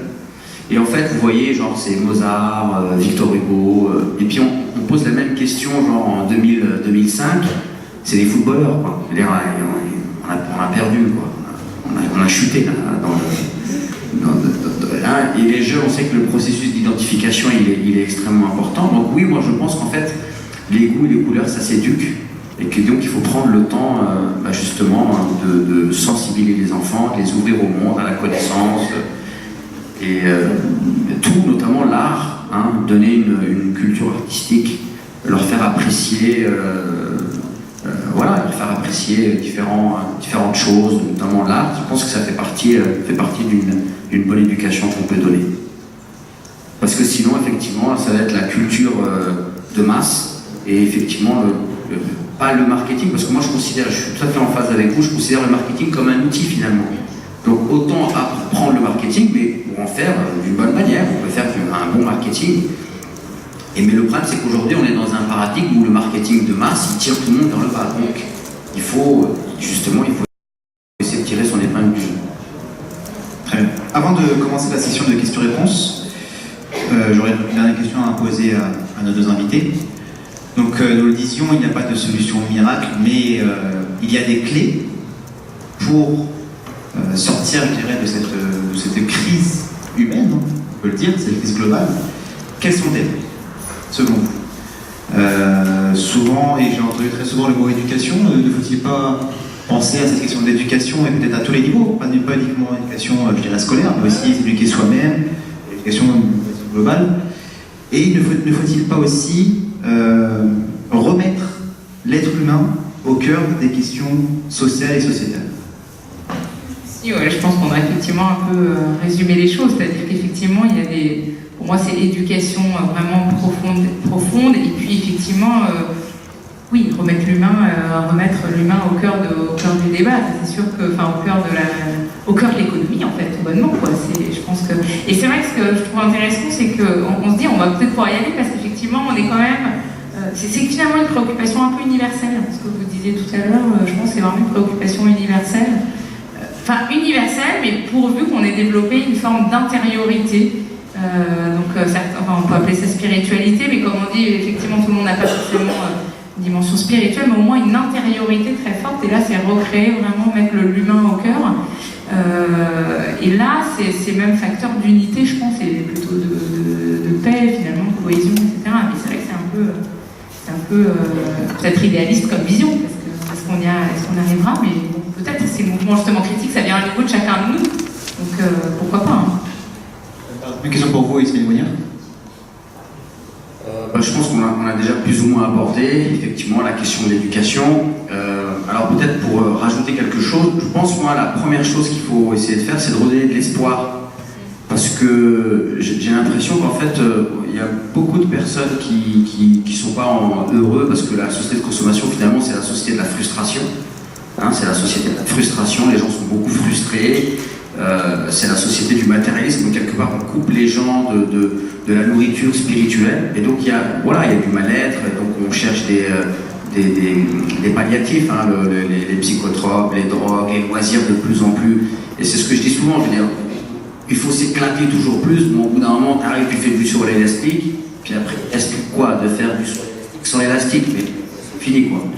Donc la première chose qu'il faut essayer de faire, c'est de redonner de l'espoir, et de montrer qu'en fait les alternatives elles sont là, elles existent.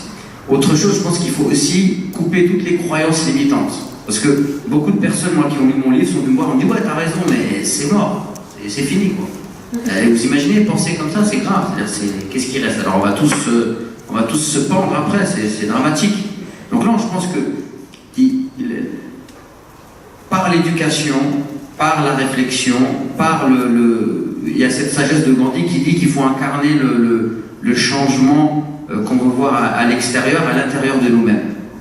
Et je pense qu'en fait, la première voie par laquelle on peut s'extraire de ce système aliénant, c'est pas forcément en partant dans une île déserte, c'est déjà de vivre différemment à l'intérieur, d'apprécier les petits plaisirs de la vie.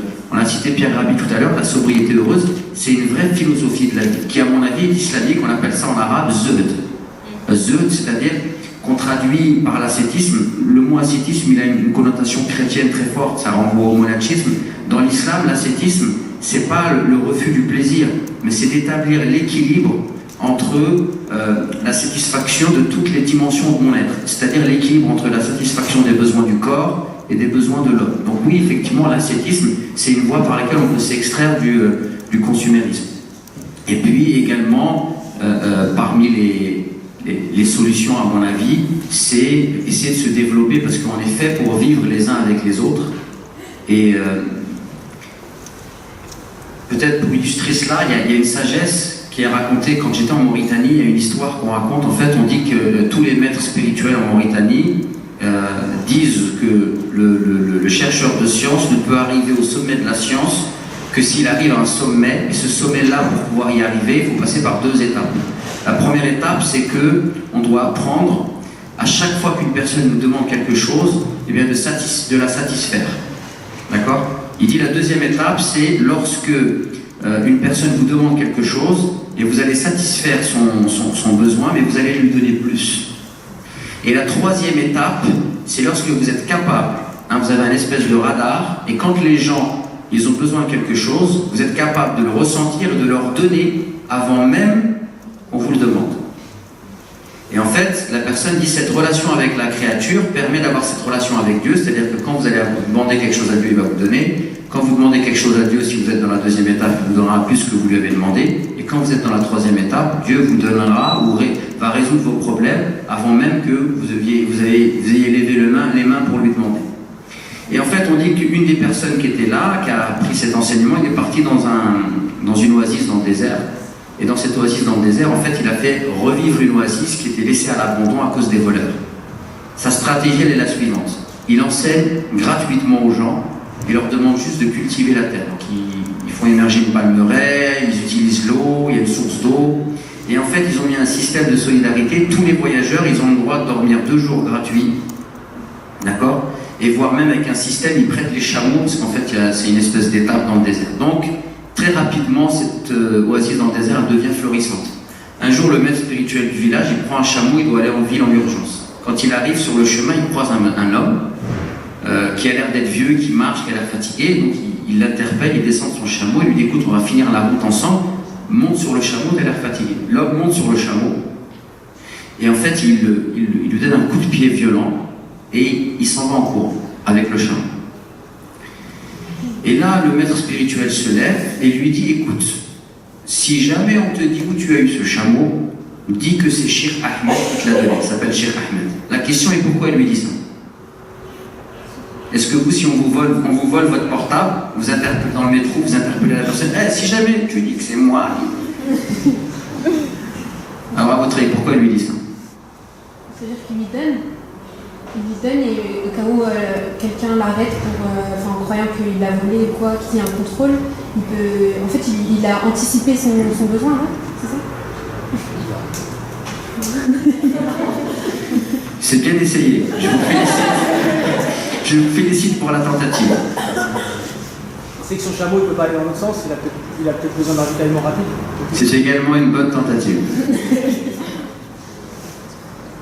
Peut-être c'était pour que quand les autres vont lui demander alors c'est le chameau de qui, et quand il va dire son prénom, et ben ils vont se dire mais lui il n'a pas de chameau, c'est pas le sien, c'est pas celui du maître spirituel, c'est celui de l'oasis ou de la communauté.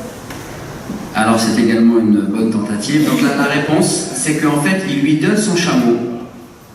Il lui donne volontairement son chameau parce qu'il ne veut absolument pas que l'information revienne au village comme quoi il a été victime des voleurs. Parce que si jamais l'information se sait, alors ce sur quoi il a fondé la réussite de son village, la solidarité, eh bien risque de s'arrêter. Les gens ne vont plus vouloir prêter leur chameau. Donc je ne sais pas si vous arrivez à avoir cette vision. Donc une des solutions en fait, c'est de revenir à ces valeurs-là.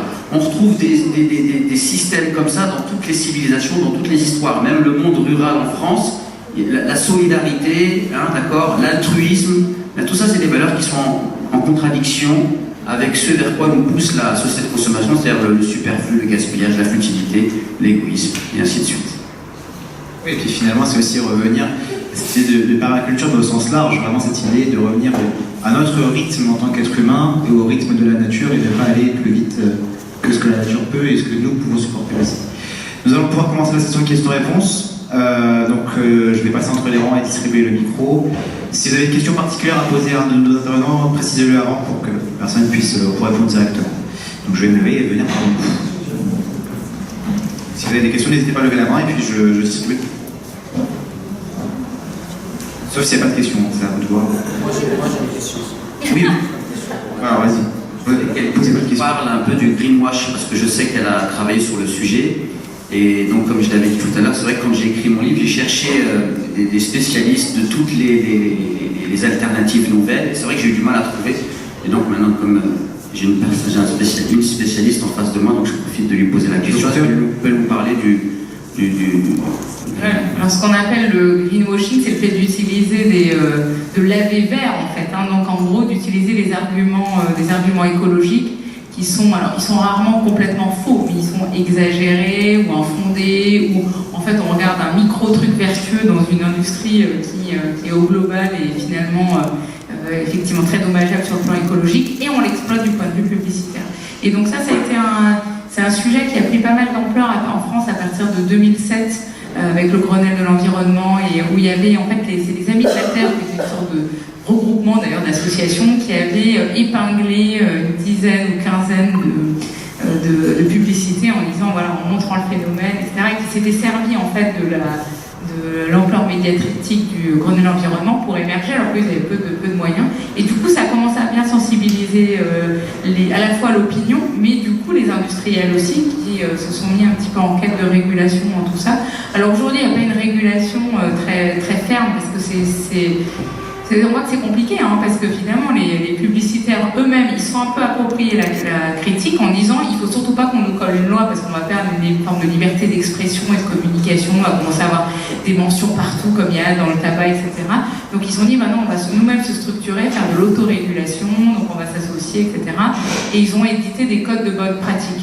bon, qui font que, enfin, globalement, ça a plutôt réduit, parce qu'il y a une sorte d'observatoire du greenwashing, ça a plutôt un peu réduit, parce que les grosses entreprises, celles qui sont des gros annonceurs, c'est-à-dire finalement les plus gros annonceurs en France, c'est l'industrie automobile. Enfin, quand on dit annonceurs, c'est les plus gros budgets publicitaires, les grosses entreprises les entreprises qui utilisent, qui ont les plus gros budgets publicitaires, elles se sont un petit peu quand même autorégulées aussi parce qu'il y a des craintes autour de leur réputation. Hein. Donc finalement, on va vers des choses un peu plus, peut-être un peu plus autorégulées, on utilise un peu moins à tout va l'argument écologique.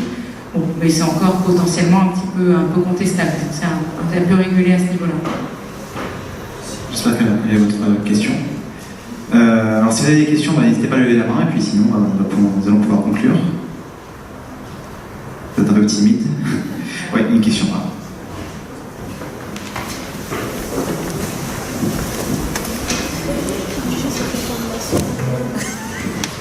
Bonjour vous deux. C'est une question assez qui n'est pas destinée à l'autre en particulier. C'est plus, je voulais savoir quel était votre avis sur la place du progrès technique en fait dans tout ça.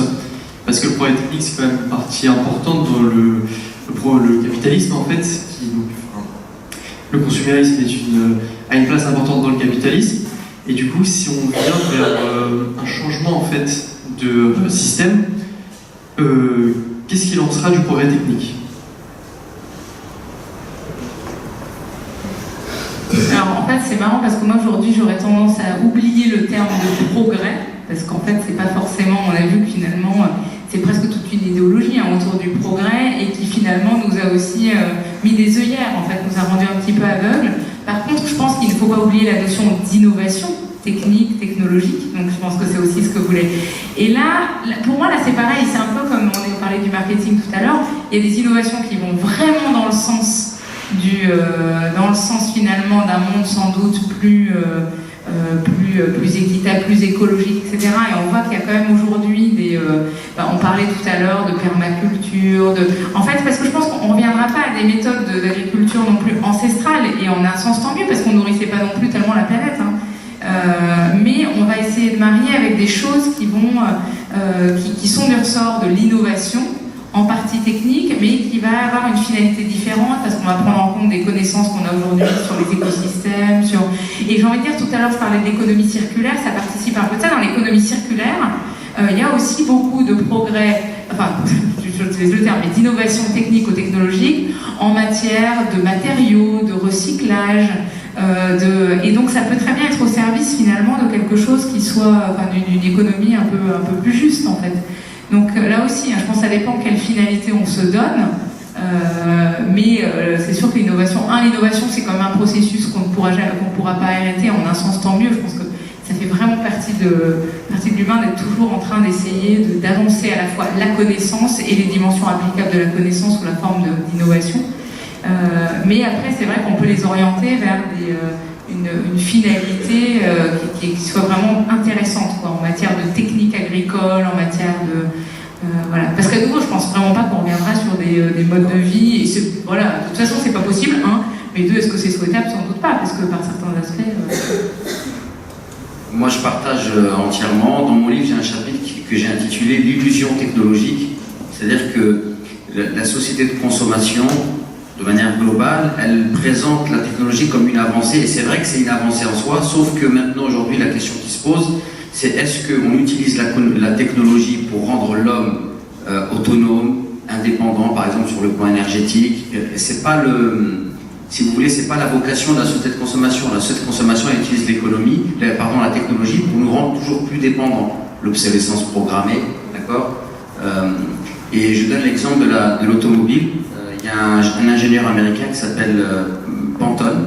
Donc il a inventé un moteur qui fonctionne, je crois, je ne sais plus combien d'eau, qui permet de réduire la consommation d'essence. Il y a aussi donc une adaptation qui est faite, c'est le kit Pantone. Vous pouvez taper ça sur YouTube, tapez kit Pantone ou sur un moteur de recherche, et vous allez voir qu'en France, dans certains agriculteurs, ils ont expérimenté. Donc en fait, on récupère les fumées d'échappement, et on les rebrûle dans le moteur. Donc c'est beaucoup plus écologique, ça donne une durée de vie au moteur beaucoup plus longue, et ça permet de réduire jusqu'à 60% la consommation de diesel. Mais la loi bloque. D'accord? Et je crois qu'il n'y a que maintenant le kit Pantone, il est assuré que par une assurance. Mais en fait, ça pose vraiment des problèmes. C'est-à-dire que si on démocratise ce genre de connaissances, bah, ça remet en cause tout le paradigme. Donc, il est là le problème. Moi, je pense qu'une des solutions par lesquelles on peut sortir par le haut de cette situation difficile, c'est la technologie. Et c'est le progrès scientifique. Le seul problème, c'est qu'il faut l'orienter vers des finalités qui vont dans l'autre sens, c'est-à-dire de nous rendre indépendants, autonomes, et pas de nous rendre dépendants. Moi, il se trouve que j'ai travaillé dans le domaine de l'expertise énergétique, et en fait, je gérais les bâtiments, par exemple, comme ça, j'ai géré l'université d'Orsay, et on s'occupait du chauffage, de l'eau, de l'électricité. Et on essayait de faire en sorte de mieux maîtriser les dépenses énergétiques. Quand j'ai repris un bâtiment, alors je sortais juste de... J'ai repris un bâtiment, on a changé des cassettes, c'est des cassettes qui souffrent soit du chaud, soit du froid. J'ai dû en changer à peu près 500 appareils. Les cassettes qu'on avait changées, elles avaient plus de 25 ans. Ça faisait 25 ans qu'elles fonctionnaient. Après étude, en fait, on aurait pu les réparer. Le seul problème, c'est que les pièces ne se fabriquent plus. Donc du coup, on a dû les changer. Quand on les a changées, 5 ans après, il y a eu les premières pannes. Et quand, en fait, il y a eu les premières pannes, c'est des petits composants. Mais en fait, le constructeur, qu'est-ce qu'il fait? Il fait en sorte que le composant, au bout de 5 ans, ne se fait plus. Et que donc, si vous voulez réparer l'appareil, il faut changer tout un ensemble de pièces. Et quand vous voyez le prix, vous dites que c'est mieux de changer l'appareil complet. Donc vous voyez, c'est cette approche de la technologie finalement qui pose problème. Et c'est pareil pour l'automobile. Moi j'ai vu mon père, paix à son âme, il faisait tout sur sa voiture, il n'allait jamais au garage. Aujourd'hui, une vidange sur une voiture, vous ne pouvez plus la faire. Alors qu'une vidange, c'est simplement enlever de l'huile et fermer le bouchon du bas, remettre de l'eau, il n'y a pas plus simple. Il n'y a pas plus simple comme chose à faire sur une voiture. Mais ça a été pensé pour que l'entretien puisse se faire dans un garage, comme ça coûte plus cher. Et la durée de vie des voitures est moins... les voitures aujourd'hui, elles ont une durée de vie moins longue que celle d'avant. Donc c'est ça en fait, c'est qu'on a orienté la technologie vers des finalités qui contribuent à accentuer le désordre de la société de consommation et pas plutôt vers une émancipation de l'homme. Très bien. Malheureusement, il est 8h15, on va devoir conclure. Je vais reprendre ma place parmi vous. Pour aller plus loin, nous vous conseillons. Excusez-moi, juste peut-être, on va attendre pour une dernière question assez rapide. Je demande juste de faire rapide.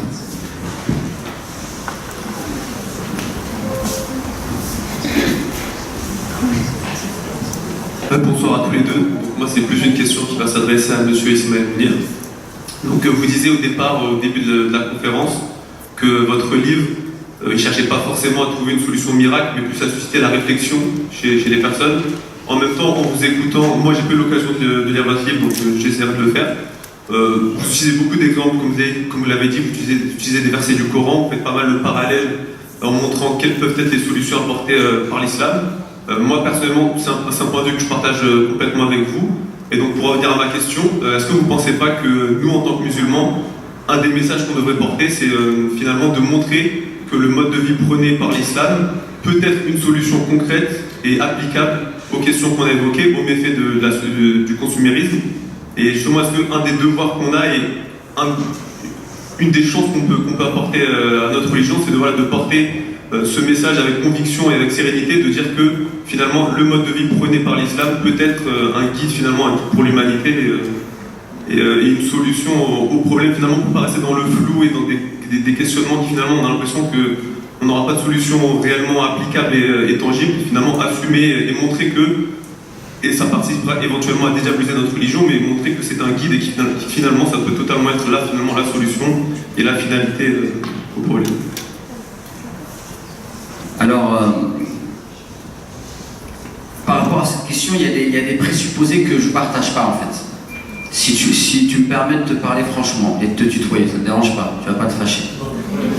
Alors, tant mieux, merci pour ta gentillesse et ton ouverture d'esprit. Donc, tu me permets de te parler franchement. Il y a des présupposés que je ne partage pas, parce que dans ce que tu dis, moi si je ne suis pas musulman et je t'écoute parler, je vais trouver que tu es prétentieux.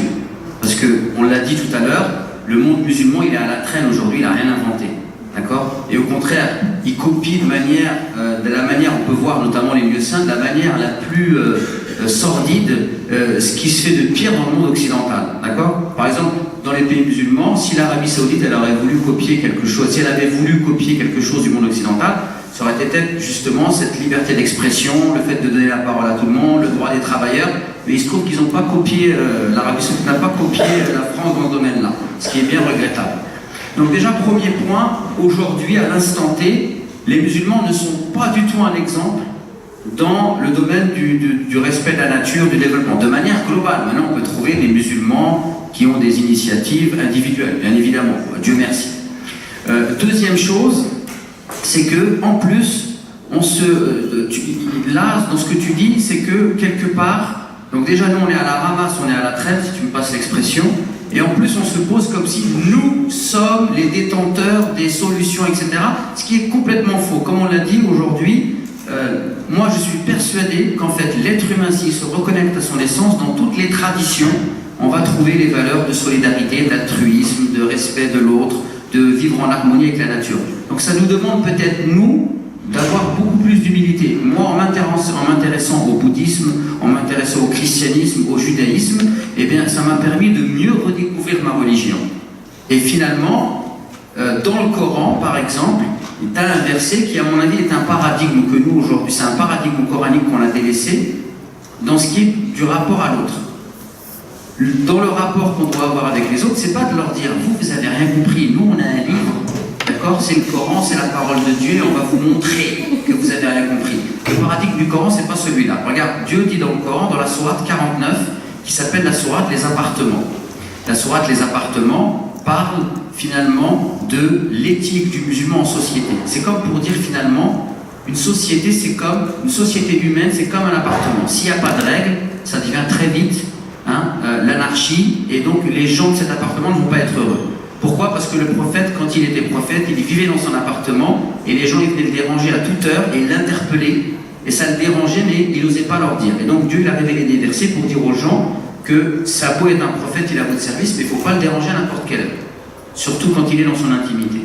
Et dans ce verset-là, Dieu donc il parle du comportement qu'on doit avoir avec lui, avec le prophète, du comportement qu'on doit avoir face à la rumeur, du comportement qu'on doit avoir dans une société lorsqu'il y a un conflit, et après il parle du comportement qu'on doit avoir avec les gens en général, c'est-à-dire les croyants, les non-croyants, les chrétiens, les juifs. Et à ce moment-là, regarde, écoute bien ce qu'il dit, il ne dit pas vous devez aller les voir pour leur dire vous n'avez rien compris, nous on va vous montrer, mais c'est complètement différent. Il dit ya ayyuhan nas, ô vous les gens, inna khalaqnakum min dhakarin wa untha wa ja'alnakum shu'uban wa qaba'ila lita'arafu. Ô vous les gens, donc ici c'est les gens, c'est Jean-Paul et Jean-Michel, ils rentrent dans les gens, d'accord, c'est-à-dire les non-croyants. Parce que dans toute la sourate, il interpelle Dieu, ô vous les croyants. Donc, Dieu dans le Coran, il interpelle les gens de deux façons. Quand c'est quelque chose qui relève d'une norme ou d'une injonction, c'est que ceux qui croient qui sont concernés, donc c'est Ya ayyuhalladhina amanu. Quand c'est des choses qui relèvent de l'universel, Dieu il interpelle les gens, tout le monde, même le non-croyant. Et donc, Dieu dit, ô vous les gens, nous vous avons créé d'un homme et d'une femme. Donc, comme pour les chrétiens, nous pensons que nous sommes tous les descendants d'une même famille, on a tous le même père et tous la même mère, Adam et Ève, donc finalement on est tous, si on n'est pas frères en religion, si on n'est pas frères de sang, on est au minimum frères en humanité, et c'est beaucoup.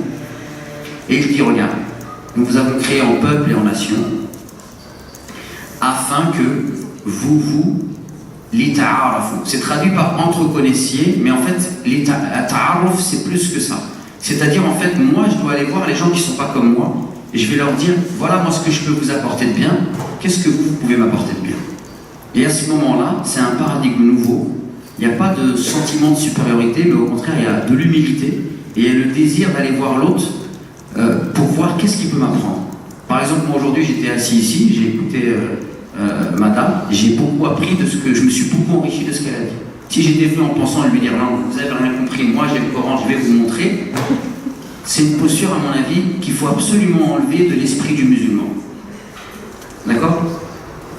C'est vraiment un état d'esprit, à mon sens, qui est mauvais. C'est une éducation qu'il faut revoir dans l'altérité, le rapport à l'autre. C'est un rapport d'égal à égal. Je peux peut-être vous apprendre quelque chose, mais vous avez aussi à m'apprendre. Et Inch'Allah, c'est même une posture qui est inclusive. Et aujourd'hui, on en a besoin parce que c'est ensemble qu'on va sortir la tête de l'eau. Et je peux me permettre juste une dernière chose. Écoute bien, le prophète, quand il arrive dans la ville de Médine, il arrive en tant que chef d'État. C'est quoi les premières choses qu'il va faire? Il va construire une mosquée. C'est un centre spirituel. Il va construire, parce que c'est pas la mosquée qu'on a aujourd'hui. Dans la mosquée du prophète, il y a des représentations théâtrales, artistiques, c'est ouvert aux femmes, c'est pas les espèces de clubs privés qu'on a aujourd'hui. Deuxième chose, il va construire un souk qui appartient qui relève de l'intérêt général, parce qu'il veut du développement économique, il y a une surpopulation, donc il faut nourrir les gens. Il va fraterniser entre les Arabes de la Mecque et les Arabes de Médine, et il va mettre au point une constitution. C'est un fait historique indiscutable. Même les plus extrémistes de chez nous ne remettent pas en cause cela. Le premier article, qu'est-ce qu'il est marqué? Les Juifs, parce qu'il y a des Juifs à l'époque, il n'y a pas de chrétiens dans la ville de Médine, les Juifs et les musulmans forment une seule et même Oumma. Le terme Oumma, c'est un terme fort chez les musulmans. C'est-à-dire c'est la communauté. Les Juifs et les musulmans forment une seule et même Oumma. Aux Juifs, leur religion, et aux musulmans, leur religion. La laïcité, en tout cas, que moi je prends, et je la vois là. Et donc ça veut dire que nous aujourd'hui, moi dans une mosquée, on en est encore là, hélas. Si je dis aux musulmans, on devrait former une Oumma avec les gens qui vivent avec nous dans le même pays, parce qu'on partage un avenir commun, eh bien c'est un discours qui n'est pas encore, hélas, à mon sens, assez audible, et pourtant c'est la voie vers laquelle on va pouvoir ensemble, tous ensemble s'en sortir. Voilà en tout cas le message que je voulais faire passer par rapport à ta question, et merci de ton écoute.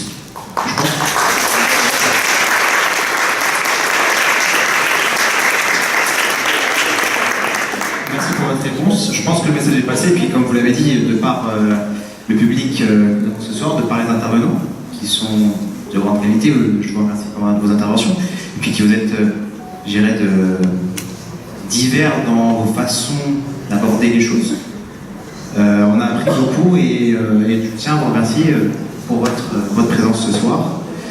Nous allons donc clôturer cette première conférence. Merci à vous toutes et à vous tous d'être venus aussi nombreux et nombreux ce soir ici à l'Université Paris-Dauphine. Je remercie donc Ismaël Mounir et je vous invite à aller en librairie pour son livre Consumérisme et valeurs de l'islam. Je pense à la consommation, oui, effectivement. J'invite également à lire les articles publiés par Florence Bonhomme-Roux, vous les trouverez sur Internet, ils sont très nombreux. Je vous invite dans un peu plus d'un mois et demi maintenant, pour la deuxième conférence de l'association qui traitera de la question de la transition énergétique au Maroc. Merci à toutes et à tous d'être venus. Je vous souhaite une bonne soirée, une bonne fin de soirée et un bon week-end.